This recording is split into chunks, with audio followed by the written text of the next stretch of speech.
Olá, meus queridos amigos! Estamos de volta aqui no Pétalas do Espiritismo para mais um aprendizado com o Livro dos Espíritos. Vamos ver o questionamento 697, estudando sobre casamento e celibato, sobre a lei de reprodução. Kardec aqui questiona: está na lei da natureza ou somente na lei humana a indissolubilidade absoluta do casamento? E a espiritualidade nos diz: é uma lei humana muito contrária à da natureza, mas os homens podem modificar suas leis, só as da natureza são imutáveis. Questão muito interessante e muito normalmente questionada e refletida sobre toda a humanidade. Muito se questiona se Deus é favorável ou não ao divórcio, se realmente os casamentos, as uniões, elas devem ter o caráter de indissolubilidade. E, em havendo o divórcio, estariam essas pessoas ferindo o seu compromisso reencarnatório, estariam adquirindo novos débitos perante a humanidade, perante a justiça divina? Como deve agir a criatura humana diante do divórcio? De forma favorável ou não? Aqui a espiritualidade está nos mostrando que a indissolubilidade do casamento não decorre de uma lei natural. Lei natural, lei de Deus, que na verdade é uma lei humana, contrária da natureza, mas os homens podem modificar as suas leis. À medida que a humanidade progride, evolui, as leis elas vão sendo adaptadas à madureza da sociedade, diferentemente das leis naturais que são imutáveis. E aqui é importante nós destacarmos que a espiritualidade não está dizendo que nós devemos sair por aí nos divorciando ou findando as nossas relações, o nosso casamento. Até porque nós estávamos vendo na questão anterior da importância do casamento para o desenvolvimento e o progresso da humanidade. Mas o que está querendo dizer a espiritualidade, na verdade diz, e quem quiser estudar um pouquinho mais sobre isso, veja o livro Evangelho segundo o Espiritismo, no capítulo que fala não separeis o que Deus juntou. E lá ele fala também sobre a indissolubilidade do casamento. Na verdade, o que a doutrina espírita nos explica é: aquilo que Deus uniu, não há ninguém que separe, nem um homem, nem em momento algum, nem o tempo, nem a morte. Nada separa. Por quê? Porque o que significa Deus uniu? Aquelas uniões onde há afinidade, onde há simpatia, como nós vimos na pergunta anterior, os casamentos por afinidade ou ainda os casamentos transcendentais. Ali a afinidade é tão plena que nada põe fim àquela separação, nem mesmo a morte, porque os espíritos continuam se buscando, onde quer que estejam, encarnados ou desencarnados, porque a relação que os une, o amor que une essas criaturas é real, é verdadeiro e supera tudo. Então, nessas uniões, que são o que nós chamamos de Deus uniu, o homem não separa, não há divórcio. Já todas as outras uniões, os casamentos acidentais, até mesmo os provacionais, é natural que eventualmente aconteça o divórcio, porque não há ali ainda a afinidade plena, há compromissos, resgates. Então aqueles corações, eles estão unidos temporariamente para que eles possam crescer e evoluir juntos.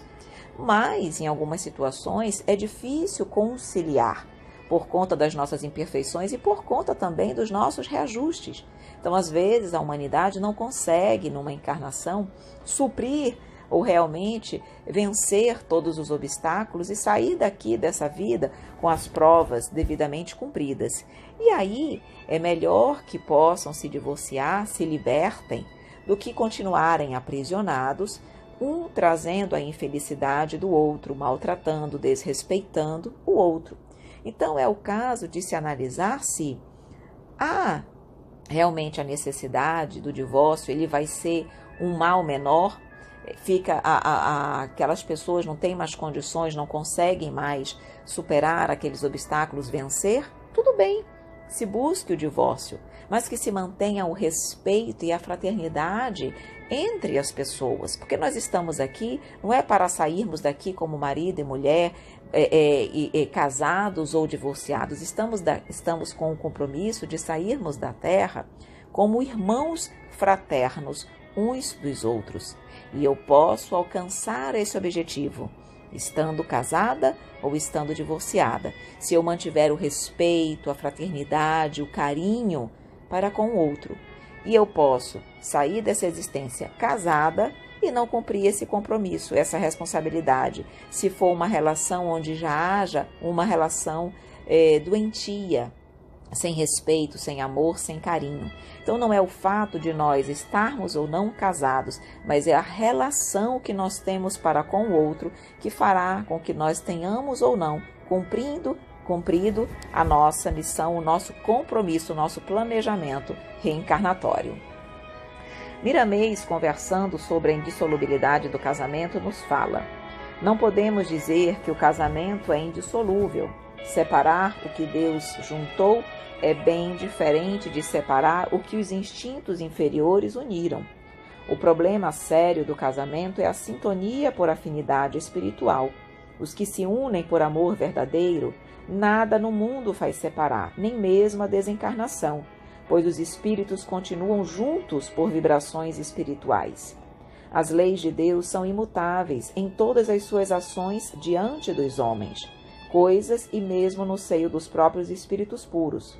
No entanto, para cada ser, elas se apresentam de acordo com a evolução já conquistada. Se bem vivemos, bem recebemos o merecido, pela forma do amor na qualidade da justiça. As leis humanas são mutáveis pelas mudanças de comportamento das criaturas.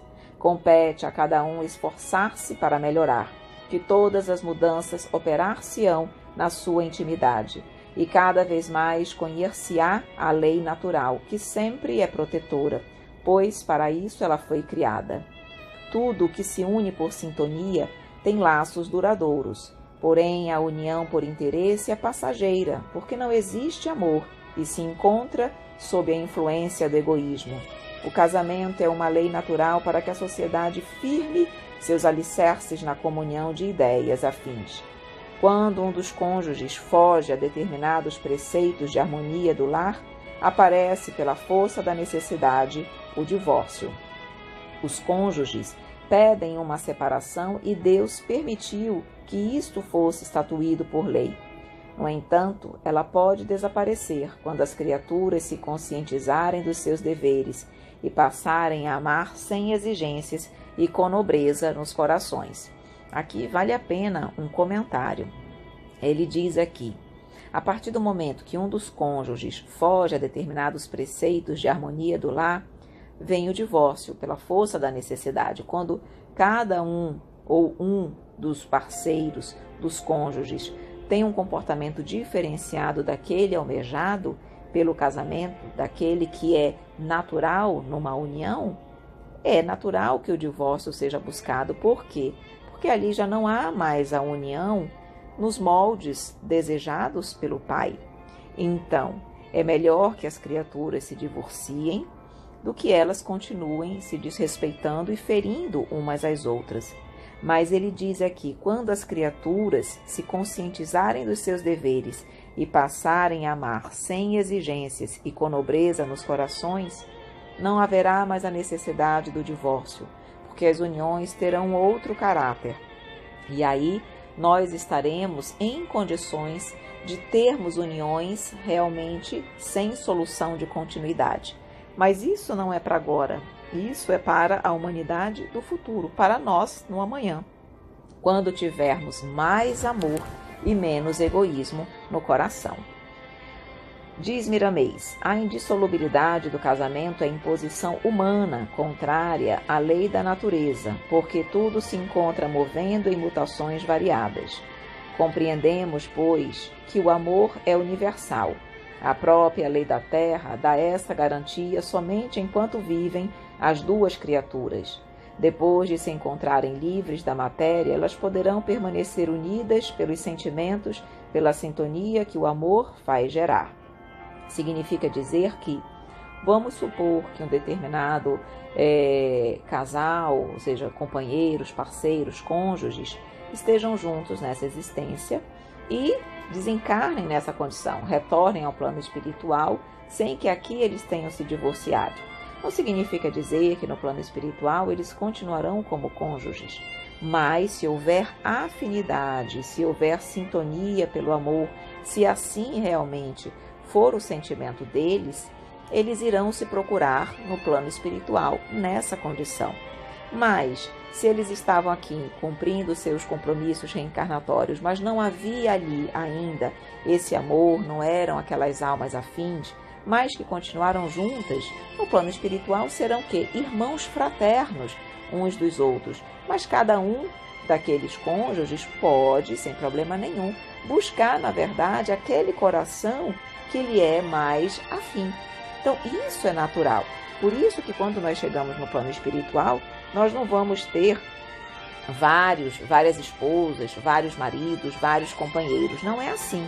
Lá somos todos irmãos fraternos uns dos outros. Na verdade, nós iremos buscar aquelas pessoas, aqueles corações que estiverem verdadeiramente ligados a nós. Continuando. Há muitos casamentos de provas, há casamentos por interesses e há casamentos por missão. Estes últimos são bem escassos. O certo seria que cada um amasse o mais que pudesse aquele que consigo vive no lar, porque do amor sai a inspiração do que se deve fazer, das responsabilidades de cada um diante dos compromissos assumidos no céu e na terra. Somente o que não se desfaz são as leis de Deus. O que ele faz é eterno, por ser ele onisciente em todas as suas operações divinas. Jesus está sempre orando por nós, esperando a nossa conversão à obediência da harmonia universal. Eu, porém, roguei por ti, para que a tua fé não desfaleça. Tu, pois, quando te converteres, fortalece os teus irmãos. Evangelho de Lucas, capítulo 22, versículo 32. O que disse Jesus a Pedro é o que devemos fazer. Quando nos convertermos, devemos procurar os nossos irmãos caídos e os fortalecermos. Quantos lares se encontram em decadência? Muitos e muitos. Devemos fortalecer esses companheiros em prova, pela força do exemplo e não somente por palavras. Moisés, na qualidade de legislador, estatuiu certas regras humanas, pela dureza dos corações, mas não como sendo lei de Deus dentro da imutabilidade que elas representam.